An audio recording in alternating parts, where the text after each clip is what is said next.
there has been a lot of moving parts over the course of the offseason for a lot of NBA teams, and some moves have bettered and put these teams in great position to compete. But I want to talk about the Chicago Bulls on today's episode and to pretty much say why it's important for the Chicago Bulls to solely focus on ourselves and not try to mimic some other team in their building process. Going to talk about that importance. We're also going to talk about Donovan Atwell returning to college. And we're also going to talk about Max Strus being linked to the Chicago Bulls yet again, and if the Chicago Bulls should be interested in helping the Cleveland Cavaliers. But before we talk about it, break it all down, you already know, you got to hear the music first.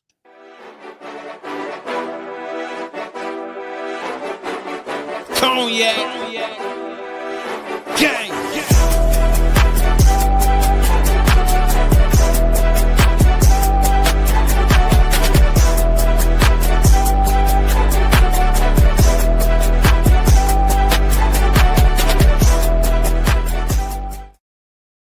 Shy Boys podcast with the Cognac Boys. I'm Cognac Boy Bobby, and I'm holding it down for today's daily episode. So if you're tuned in, love talking Bulls basketball, make sure you go ahead and hit that like button and subscribe to the channel, as it is the easiest way possible to support us over here. And if you are looking for some merch, go ahead and check out our store that is linked to this channel. Definitely got some nice looking t-shirts down there for you all to see if you want to go ahead and rock some of the gear. But hey, let's jump into the content today, man. The first thing first, we got to talk about why it's important for the Chicago Bulls to simply focus on themselves. And the reason I want to talk about this is because there's been a lot of think pieces, a lot of articles, a lot of soliloquies and statements that have been made in regards to how the Chicago Bulls have been moving or how they should move moving forward. And I'm not here to say that some of those things are wrong. I'm not here to say that all of it is right. I'm just here to give my perspective on why it's important for the Chicago Bulls to simply focus on their own rebuild. Now, if we remember correctly, there was a time to where us as Bulls fans, we literally heard from our own basketball guy in charge of basketball operations in Arturas Karnasova come out and say, we want to mimic how the Indiana Pacers built their team and try to bring that style of rebuild or that blueprint of a rebuild over here to Chicago. And I'll be honest, I was one of those ones that was intrigued by that idea. I can hold myself accountable and say at one point I was like, hey, can Josh Giddey be the Tyrese Halliburton? Who's going to be the Benedict Mathurin? Who's going to be the Miles Turner for the Chicago Bulls? And now looking at it, because hindsight is 2020, it was foolish of myself. I will hold myself accountable for that. And I think that there is not one way to build a team throughout the NBA. There's a number of ways that you can do this. And I think that now looking back at it, while it sounded like a decent, plan that could have been put in place by the Chicago Bulls, one thing that I realize now is that you have to handle your business and not really focus on the business of someone else. What may work for someone else may not work for you.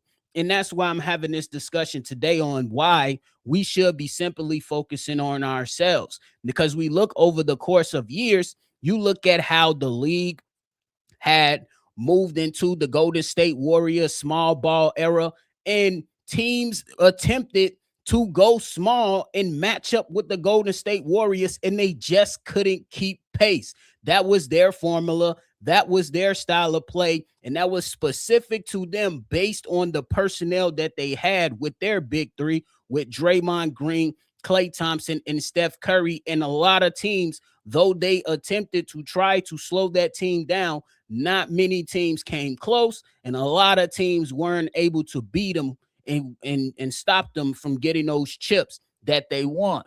Then we look at a team like the Oklahoma City Thunder, who has a pool of assets.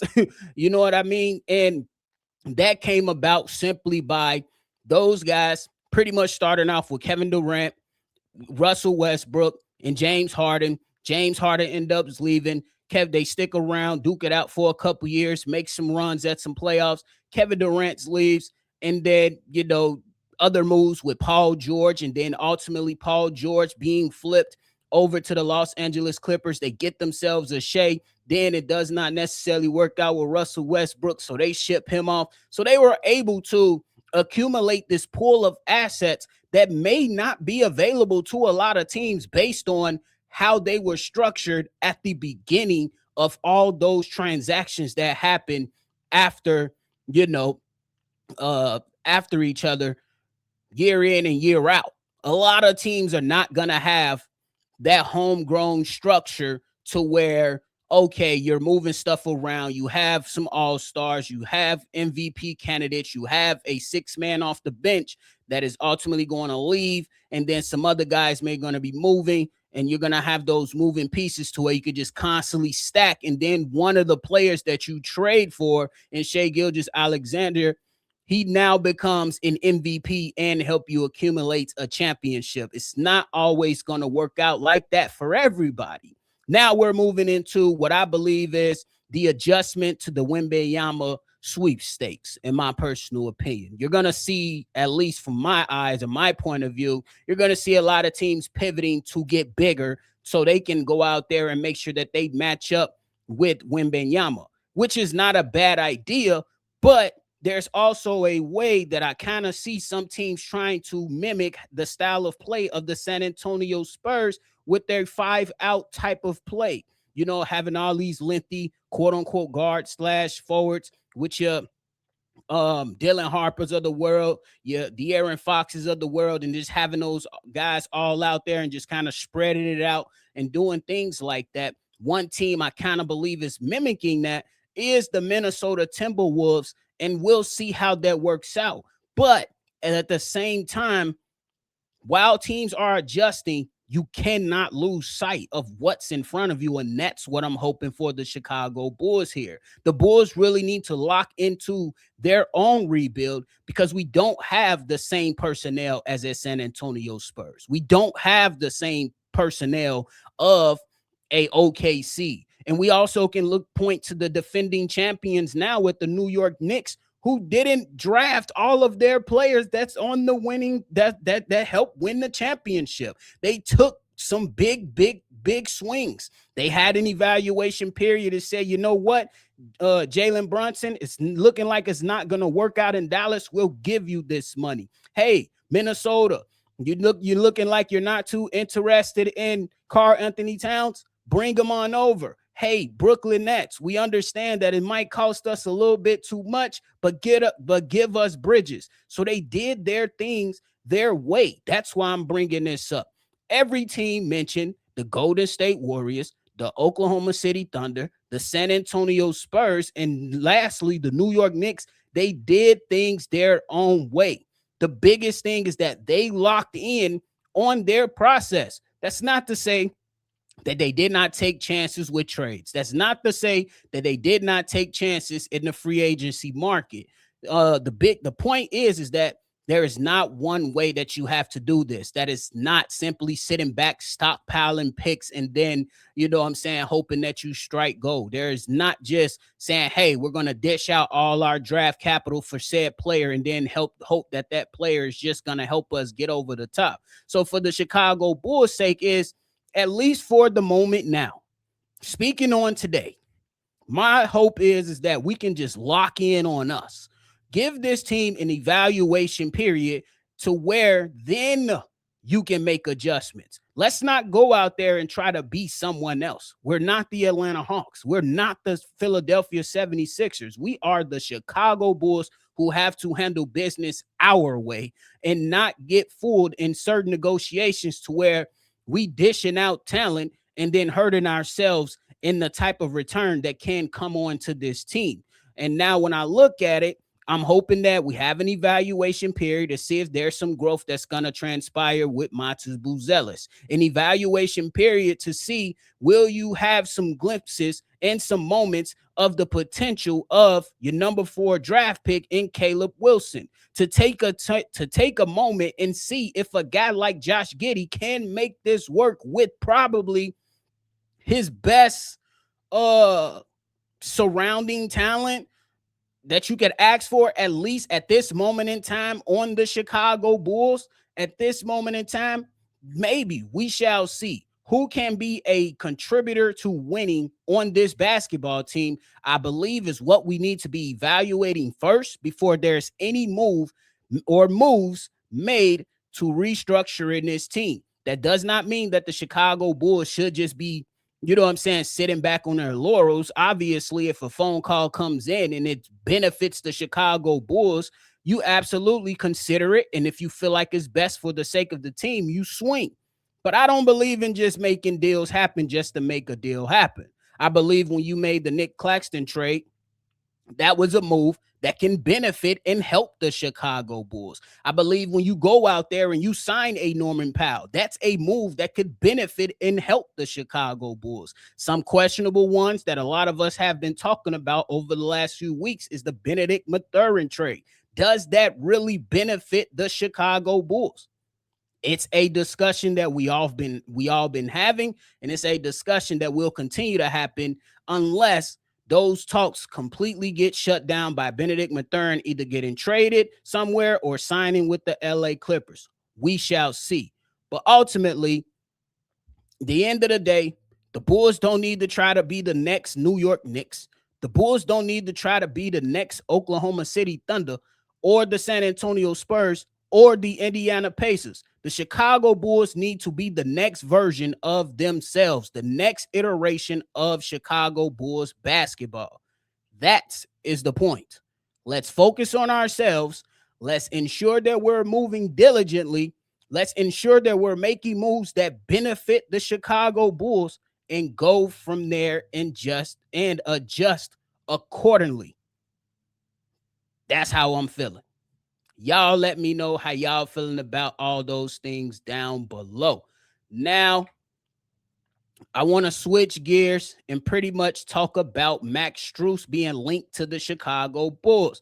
Now, according to Mark Stein, to his Steinline Substack, we always get these tidbits out of there. Honestly, I like them.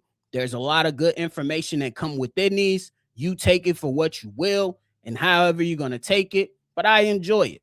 I take some, you know what I'm saying, and make it a little bit more interesting, and I take others and be like, nah, I don't necessarily see it happening. And he reported that the Cavaliers are still actively searching for a team to take on the final year of Max Strus' salary. Now, for context, Max Strus is owed $16.7 million this upcoming season, the last year of his contract. And it brings the question, could the Chicago Bulls be the team to help the Cleveland Cavaliers get Strus off their books and help the Chicago Bulls in a sense of adding an asset? Max Strus is a guy who is a career 37% three-point shooter. He's going to bring playoff experience. He's going to, bring a number of different things because he played in a number of locations. And the positive side is there's no long-term commitment to Max Strus compared to some of the other things that have been mentioned in the same sentence as the Chicago Bulls. The Benedict Mathurin stuff, if the Bulls trade for him, that's going to be a 3-year commitment. The Peyton Watson stuff, if the Bulls are interested, I don't necessarily think that's true, but that's a 3-year commitment at the minimum. This is just one season. I don't know if the Bulls would even consider buying him out. It's been a while since the last time I seen the Bulls buying someone out. I pounded the table for the Bulls to buy out Nikola Vucevic. That obviously didn't happen because he was traded. But I think that if you are someone who's interested in this, what will the package look like to make you, number one, take on this salary, and then number two, fill that last spot on your franchise? Is it a couple seconds with Max Strus and maybe someone else going to the Cleveland Cavaliers?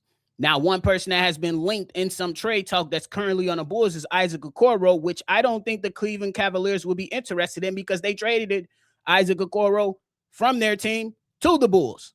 So what other player or players will be involved in this, and will Bryson Graham be decent accepting some second round picks. You ask me, I say no. I don't think he'll be willing to accept some second round picks because he had 2 second round picks in this last year's draft and sold them off and pretty much said, I ain't like nobody. That's not to say that he won't go into the next year's draft saying that he doesn't like anybody, but I'm going off what he has shown me. And I guess there's not a lot that he likes coming into that second round. Now, there's a number of factors that go into that. People returning back to school and, you know what I'm saying, really thinning out that talent pool in the second round, things of that nature. So it is what it is. What will be enticing, just to wrap up here, though, is if there's a Max Strus trade included with a protected first round pick. Would that be more feasible in the eyes of Bryson Graham? I absolutely think that will be more feasible. You mean to tell me within this period, there's a chance that we can get another first round pick down the line? I think that will be enticing. If you want Strus to play, I don't think that's a bad idea. Obviously, there's going to be discussions about Dalen Swain. There's going to be discussions about some of the others and that people want to see in Rob Dillingham. And then there's obviously going to be discussions about what happens near the trade deadline. Will they actually buy him out? Things like that. It's a really, really, we can make it deeper than what I'm really trying to make it on this. But all in all, him being linked to the Chicago Bulls, it's cool. Will it be something that Bryson Graham would be interested in for a couple seconds? No, I don't think he'll be interested. Come with a protected first round pick, I think he'll get to talking a little bit more with the Cleveland Cavaliers. So while they're linking or saying that the Chicago Bulls can help the Cleveland Cavaliers, the Cavaliers are going to have to make some tough decisions. And one of them that can make the decision easier for the team you want to accept Max Strus, you're going to have to cough up some money. And the form of that money is a protected first round pick. We'll see what happens. But hey, before I get up out of here, I want to talk about my guy. Donovan Atwell heads back to Texas A&M. Now, just to wrap it up, on today's episode, Donovan Atwell was a guy I was rooting for. I seen how he shot the ball at Texas A&M. I seen that they signed him to an Exhibit 10 contract, and I was like, let's go.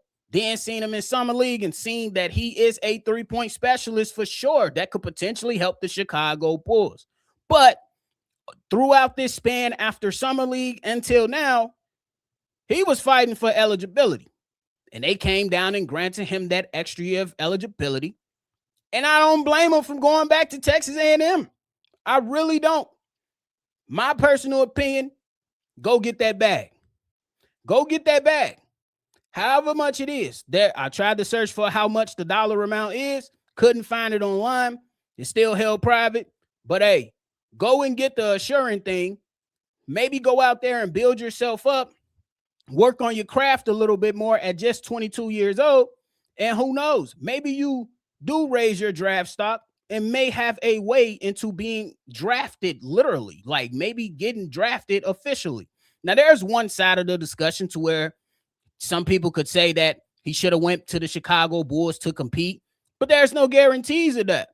And we see them in Summer League. In the Summer League, the two guys that have their two-way contracts is Walker and Sellers. So I can't fault them for saying, look, even if I go compete, there's no guarantee. What's guaranteed right now is for me going back to Texas A&M and getting this bag and trying to improve myself so I can actually be drafted. Now, obviously, there's a number of factors that can go into this, injuries, other things, of course. Same thing could have happened in the NBA, and his ass could have been over the pond. So I'm not mad at Donovan Atwell. Will he get another opportunity with another team? We shall see. But one thing we can't deny is he went to go get that bag. And I'm pretty sure it's going to be more than playing on the Exhibit 10 contract. So I ain't mad at him. I'm a little disappointed. I'll be honest with that because I wanted to see him compete, go try to make it onto this team. But at the end of the day, if you had me choosing for something that ain't too for sure, and I got an opportunity to go back, collect the bag, build up my value, yeah, I'm gonna go get that bag. I'm gonna go get that bag. I'll wait a year. Let me go ball out. I'm a bet on myself. Go ball out. Go get this bag, and then take another shot at the draft next year. And if I don't get drafted next year, guess what? I will highly anticipate another Exhibit 10 contract. We'll be sitting there waiting for him, even if, let's just say for the sake of discussion, the 45% he shot at Texas A&M takes a dip. As long as it's still over 40%, I think he'll be fine. But hey, that is it for me today, y'all. I appreciate y'all for tuning in to another episode. Before you get up out of here, ensure that you hit that like button and subscribe to the channel, man. Y'all seen the guests we had on the last few weeks. It's been on and popping. We brought in Hayes. We brought in Guilty. Yesterday we had Izzy. More guest appearances on the way. More content on the way ahead of the NBA training camp. The Chicago Bulls training camp, preseason and regular season. So make sure that you're locked in, man. We appreciate y'all over here. Make sure you always see red. And y'all already know, we're going to catch y'all on the next one for sure. Peace. Cognac.